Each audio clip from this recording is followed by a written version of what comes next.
प्रिय विद्यार्थियों, आज हम शुरू करने जा रहे हैं कक्षा 9 का राजनीति विज्ञान, और जिसमें हम पढ़ेंगे लोकतंत्र क्या और लोकतंत्र क्यों अध्याय के अंतर्गत लोकतंत्र क्या है और लोकतंत्र की विशेषताएं। मैं मनीशंकर तिवारी, माध्यमिक शिक्षक, शासकीय हाई स्कूल पीपरपानी, विकास खंड साईखेड़ा, जिला नरसिंहपुर से। चलिए सबसे पहले हम जानते हैं लोकतंत्र क्या है, लेकिन इसके लिए सबसे पहले हमको मैटिल्डा लिंगदोह मैडम की कक्षा में जाना होगा, जहां पर उनकी कुछ विद्यार्थी उनसे चर्चा कर रही हैं। चलिए हम भी उस चर्चा में शामिल होते हैं। लोकतंत्र क्या है पढ़ा रही लिंगदोह मैडम की कक्षा में मैरी नाम की विद्यार्थी आती है और कहती है, मैडम मुझे यह तरीका ठीक नहीं लगता। पहले लोकतांत्रिक व्यवस्थाओं के बारे में चर्चा किया और अब आकर हम लोकतंत्र का मतलब जानने की कोशिश कर रहे हैं। मेरे कहने का मतलब यह है कि इस काम को हमें पहले ही कर लेना था और पहले अध्याय वाली पढ़ाई अब करना थी। क्या ऐसा ठीक होता है क्या? मैडम लिंगदोह जवाब देती हैं, मैरी तुम्हारी बातों में दम है, पर क्या हम अपने सामान्य जीवन में भी ऐसा ही नहीं करते? क्या हम कलम, बरसात या प्रेम जैसे शब्दों का उपयोग करने के पहले इनकी परिभाषा स्पष्ट करना जरूरी समझते हैं? जरा सोचो, क्या हमारे आसपास इन शब्दों की बहुत स्पष्ट और सर्वमान्य परिभाषा है क्या? शब्दों का उपयोग करके ही हम उनका अर्थ जानते हैं। तो मैडम फिर परिभाषा की ज़रूरत ही क्यों पड़ती है? मैडम जवाब देती हैं, हमें परिभाषा की ज़रूरत तभी पड़ती है जब हमें किसी शब्द का उपयोग करते हुए परेशानी महसूस होती है, जब हम उस शब्द को किसी सही जगह पर प्रयोग करने में परेशानी महसूस करते हैं। हमें बारिश की परिभाषा की ज़रूरत तभी होती है जब हमको बूंदाबांदी और बादल फटने जैसी स्थिति तथा सामान्य बरसात में फ़र्क करना हो। लोकतंत्र पर भी यही बात लागू होती है। हमें इसके लिए स्पष्ट परिभाषा की ज़रूरत है, क्योंकि लोग इस शब्द का प्रयोग बहुत ही अलग अलग अर्थों के लिए करते हैं। बहुत अलग अलग तरह की सरकारें खुद को लोकतांत्रिक ही कहती हैं। फिर दूसरी विद्यार्थी रिबियान खड़े होकर बोलती हैं, मैडम लेकिन हमको परिभाषा बनाने की आखिर ज़रूरत क्या आन पड़ी है? एक दिन आपने ही तो हमें बताया था कि इब्राहिम लिंकन ने कहा है, जनता का, जनता के लिए, जनता के द्वारा चलने वाली शासन व्यवस्था को ही हम लोकतंत्र कहते हैं। हमारे मेघालय में हम खुद पर राज करते हैं, खुद की सरकार बनाते हैं, इसे सभी लोग स्वीकार भी करते हैं। तो अब हमें इसमें बदलाव करने की ज़रूरत क्या है? तब मैडम जवाब देती हैं, नहीं नहीं, मैं यह बिल्कुल नहीं कहती कि इसमें बदलाव करने की कोई ज़रूरत है। मुझे भी यह परिभाषा बहुत सुंदर लगती है। जब तक हम इस मसले पर खुद से विचार न करें, तब तक यह तय करना मुश्किल होगा कि क्या लोकतंत्र की यही सर्वोत्तम परिभाषा है।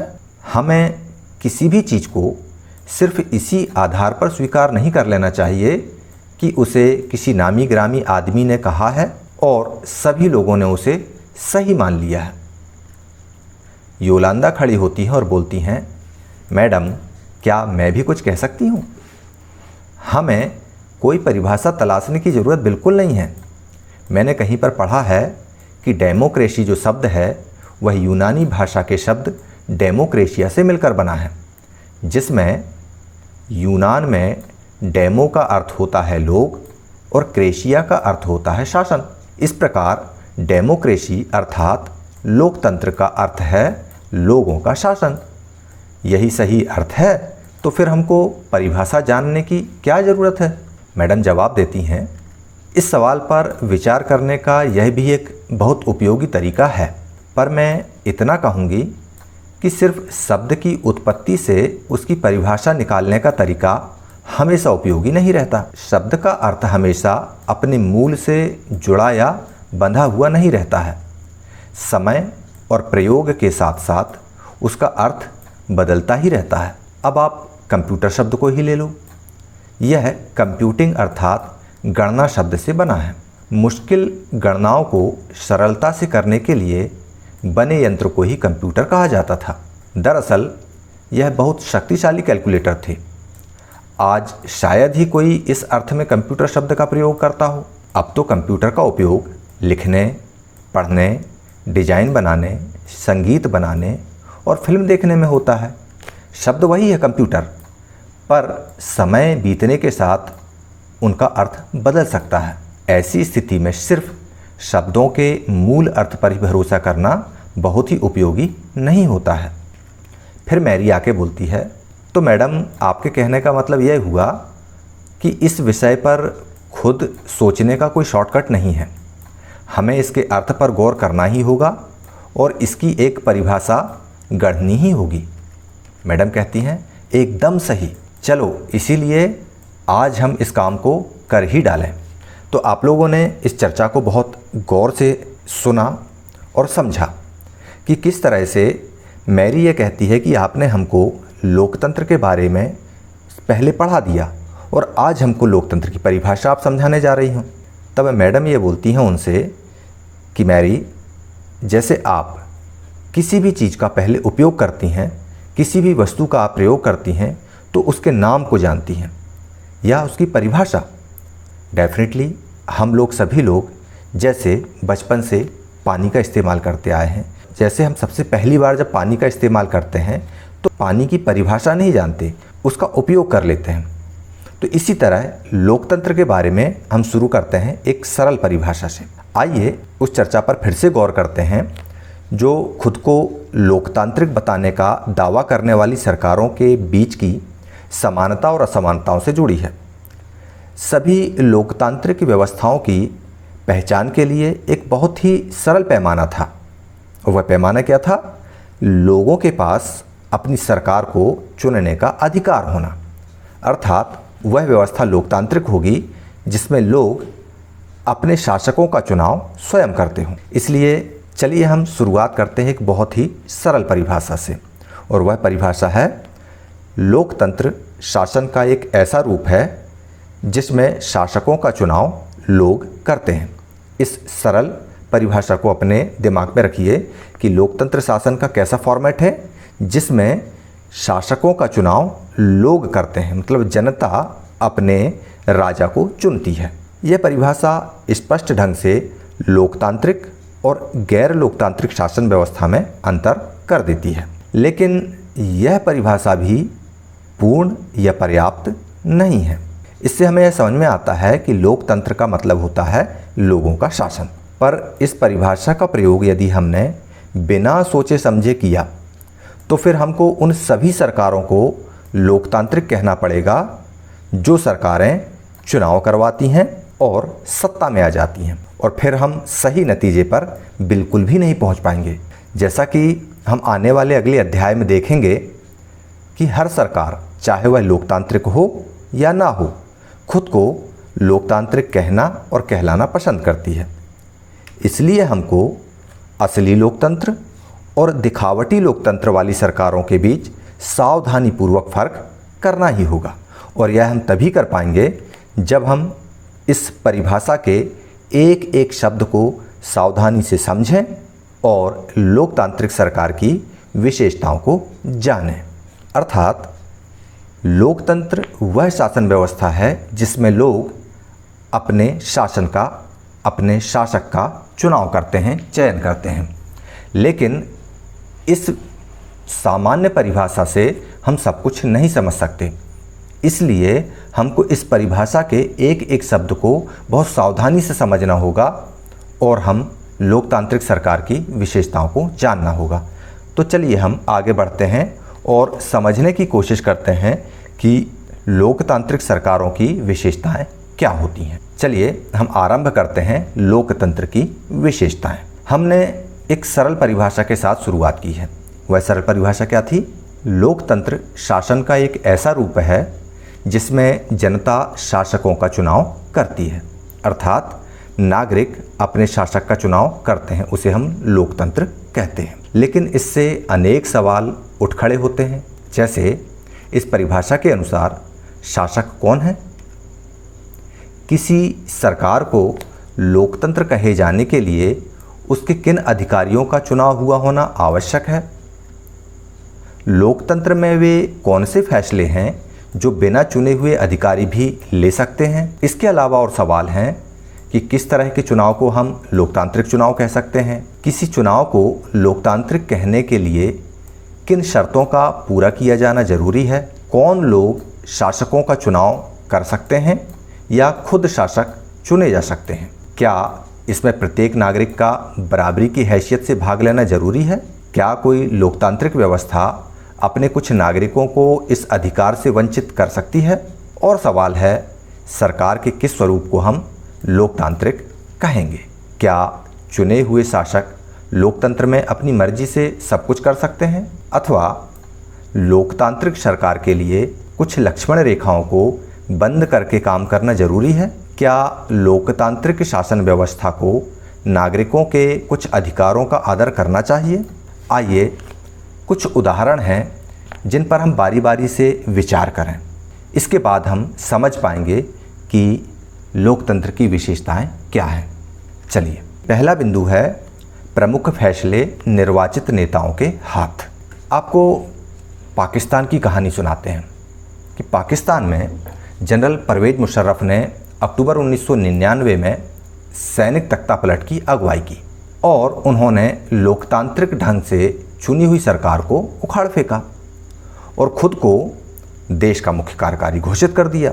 बाद में उन्होंने अपने आप को राष्ट्रपति भी घोषित कर दिया और सन 2002 में एक जनमत संग्रह कराकर अपना कार्यकाल उन्होंने 5 साल के लिए बढ़वा लिया।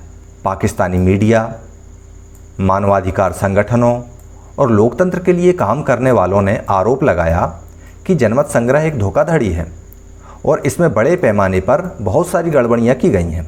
अगस्त 2002 में उन्होंने लीगल फ्रेमवर्क ऑर्डर के जरिए पाकिस्तान का संविधान ही बदल डाला। इस ऑर्डर के अनुसार राष्ट्रपति जो है वह राष्ट्रीय असेंबली और प्रांतीय असेंबलियों को भंग कर सकता है, ऐसे अधिकार उन्होंने संविधान में हासिल कर लिए।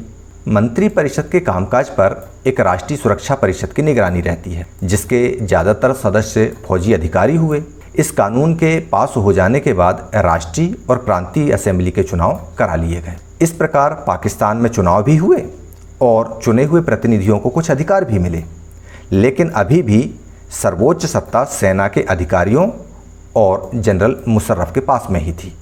तो यहाँ पर स्पष्ट है कि जनरल मुशर्रफ के शासन वाले पाकिस्तान को लोकतंत्र ना कहने के अनेक ठोस कारण हैं, लेकिन यहाँ सिर्फ एक ही कारण ऐसा है जिस पर हम चर्चा करते हैं।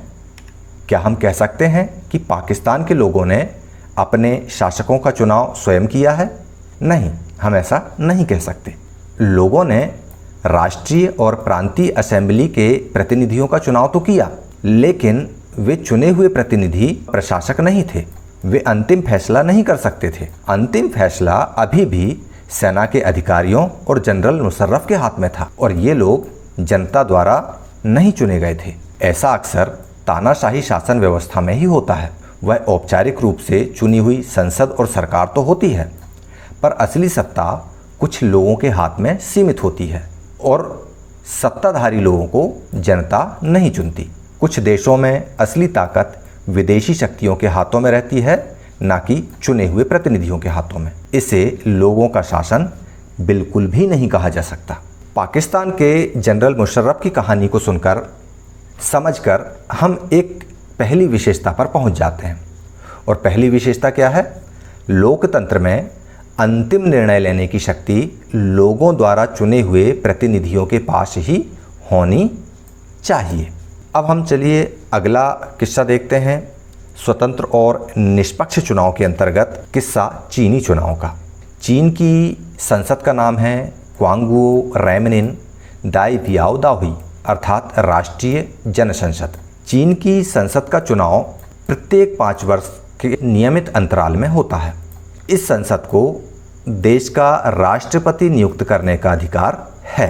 पूरे चीन से करीब 3000 सदस्य चुनकर आते हैं। इन सदस्यों में बहुत सारे सदस्यों का चुनाव सेना के द्वारा भी किया जाता है। अब चुनाव लड़ने से पहले सभी उम्मीदवारों को चीनी कम्युनिस्ट पार्टी से मंजूरी लेनी होती है। सन 2002-3 में हुए चुनाव में सिर्फ कम्युनिस्ट पार्टी और उससे संबंधित कुछ छोटी मोटी पार्टियों के सदस्यों को ही चुनाव लड़ने की अनुमति मिली। इस प्रकार सरकार हमेशा कम्युनिस्ट पार्टी की ही बनती रही। अब हम इसी के अंतर्गत एक चर्चा मैक्सिको की भी कर लेते हैं।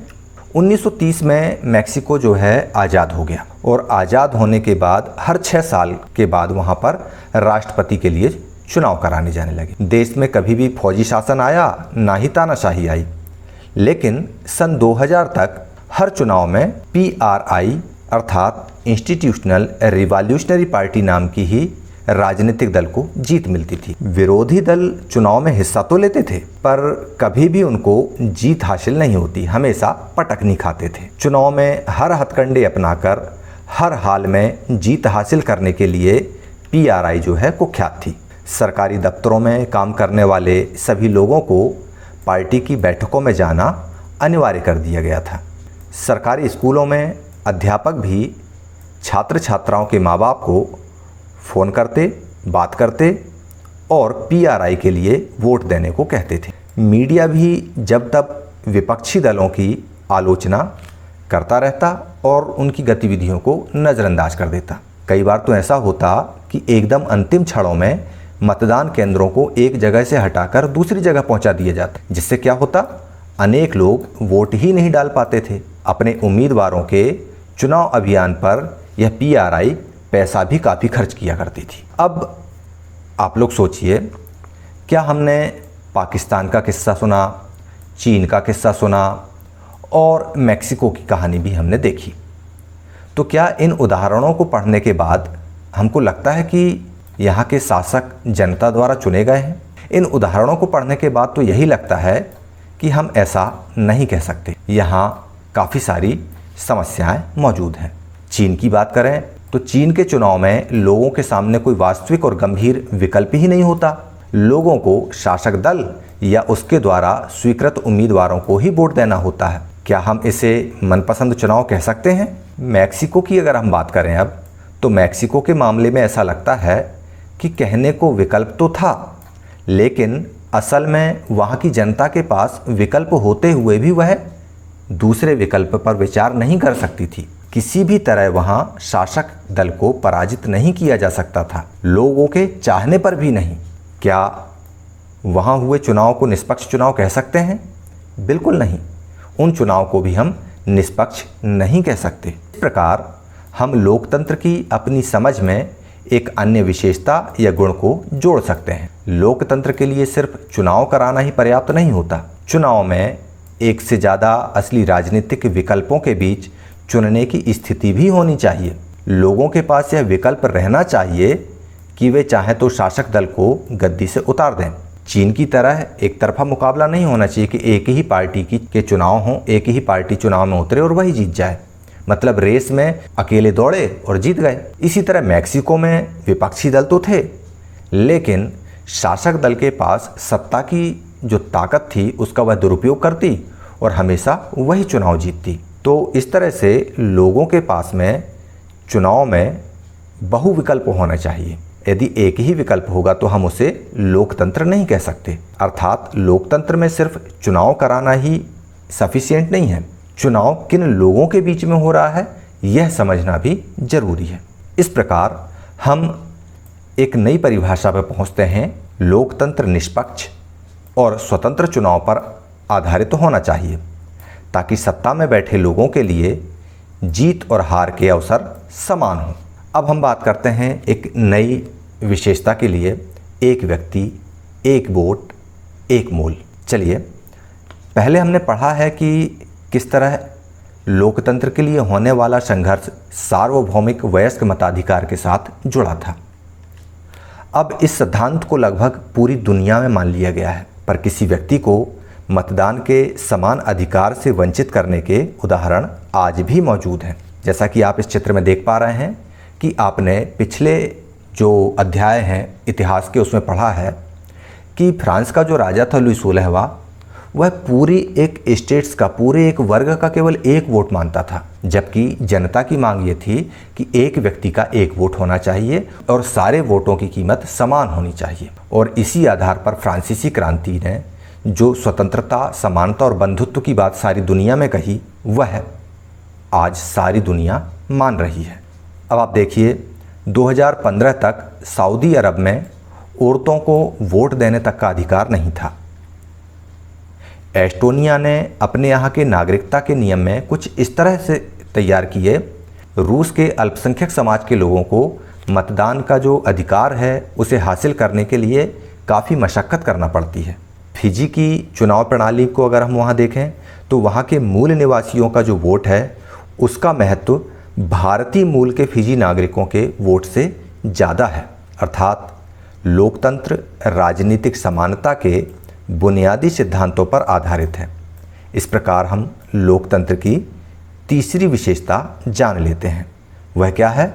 वह यह है कि लोकतंत्र में हर वयस्क नागरिक का एक वोट होना चाहिए और हर वोट का एक समान मूल्य भी होना चाहिए। ऐसा नहीं कि एक के वोट का मूल्य अलग और दूसरे व्यक्ति के वोट का मूल्य अलग। चलिए हम अगली परिभाषा, अगली विशेषता पर अगर हम बात करें तो वह है कानून का राज और अधिकारों का आदर।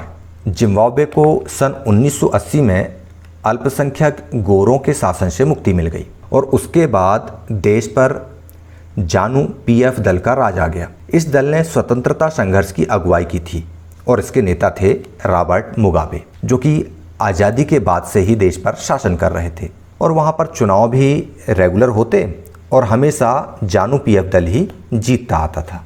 राष्ट्रपति मुगाबे भी कम लोकप्रिय नहीं थे, पर वे चुनाव में गलत तरीके अपनाते थे।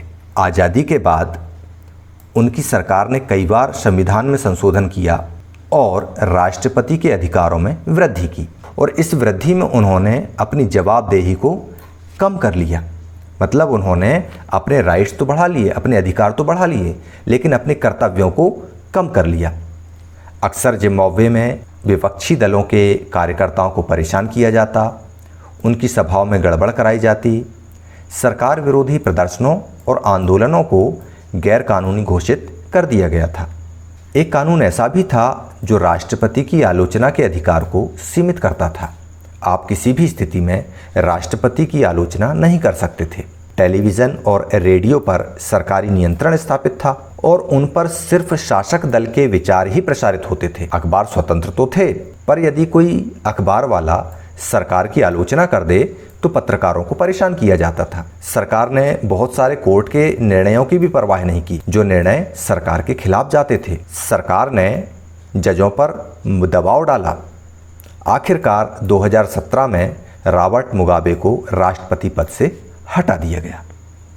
अब जिम्बाब्वे का उदाहरण यह बताता है कि शासकों के लिए बार बार जनादेश पाना लोकतंत्र की एक ज़रूरत है, पर सिर्फ इतना ही पर्याप्त नहीं है। लोकप्रिय नेता भी अलोकतांत्रिक हो सकता है, लोकप्रिय नेता भी तानाशाह हो सकता है। अगर हम लोकतंत्र को परखना चाहते हैं तो चुनाव पर नज़र डालना बहुत ज़रूरी है। उतना ही ज़रूरी यह भी है कि चुनाव के पहले और चुनाव के बाद की स्थितियां क्या हैं। चुनाव के पहले सत्ता पक्ष के विरोधी समूहों के लिए कामकाज करने के, राजनीतिक गतिविधियां करने के लिए पर्याप्त गुंजाइश होनी चाहिए। इस पर ध्यान देना निहायत ज़रूरी है और इन सब चीज़ के लिए ज़रूरी है कि सरकार नागरिकों के कुछ बुनियादी अधिकारों का आदर करे, उनको सोचने की, अपनी राय बनाने की, बनी हुई राय को सार्वजनिक रूप से व्यक्त करने की, संगठन बनाने की, विरोध करने की तथा अन्य राजनीतिक गतिविधियां करने की भी स्वतंत्रता होनी चाहिए। कानून की नज़र में सभी लोगों की समानता होनी चाहिए। अधिकारों की रक्षा स्वतंत्र न्यायपालिकाओं को करनी चाहिए, जिसके आदेश का पालन हम सब लोग करते हैं। इसी प्रकार कुछ दूसरी शर्तें हैं जो चुनाव के बाद सरकार चलाने के तौर तरीकों पर लागू होती हैं। एक लोकतांत्रिक सरकार सिर्फ इस कारण से मनमानी नहीं कर सकती कि उसने चुनाव जीता है, उसे भी कुछ बुनियादी तौर तरीकों का पालन करना होता है। खास तौर से उसे अल्पमत वाले समूहों को दी गई कुछ गारंटियों का आदर करना होगा। प्रमुख फैसले लंबे विचार विमर्श के बाद लेना होता है। हर पदाधिकारी को उच्च पद के साथ जुड़े अधिकार और जिम्मेदारियां संविधान के द्वारा दी जाती हैं। यह सभी न सिर्फ जनता के प्रति उत्तरदायी हैं, बल्कि अन्य स्वतंत्र अधिकारियों के प्रति भी उनकी जवाबदेही होती है। इस प्रकार हम लोकतंत्र की चौथी और अंतिम विशेषता को रेखांकित कर सकते हैं। वह यह है कि एक लोकतांत्रिक सरकार संवैधानिक कानूनों और नागरिक अधिकारों द्वारा खींची गई लक्ष्मण रेखाओं के भीतर ही काम करते हैं। अब परिभाषाओं के सारांश को अगर हम देखें तो अनेक उदाहरणों से हम इसको रेखांकित कर सकते हैं। यहाँ पर हम देखते हैं कि लोगों द्वारा चुने गए शासक ही सारे फैसले करते हैं। दूसरा, चुनाव लोगों के लिए निष्पक्ष अवसर और इतने विकल्प उपलब्ध कराता है कि वह चाहे तो मौजूदा शासक को भी बदल सकता है। यह विकल्प अवसर सभी लोगों के लिए समान रूप से उपलब्ध हों और इस चुनाव से बनी हुई सरकार संविधान द्वारा तय बुनियादी कानूनों और नागरिक अधिकारों के दायरों को मानते हुए काम करती है। तो इस प्रकार आपने बहुत अच्छे से इसको समझ लिया होगा कि लोकतंत्र क्या है और लोकतंत्र की विशेषताएं क्या हैं। चलिए अब बारी है आपके अभ्यास प्रश्नावली की। पहला प्रश्न है, लोकतंत्र की सामान्य परिभाषा क्या है? दूसरा प्रश्न, क्या परवेज मुशर्रफ को पाकिस्तानी जनता ने चुना था? तीसरा प्रश्न, चीन की संसद का नाम लिखिए।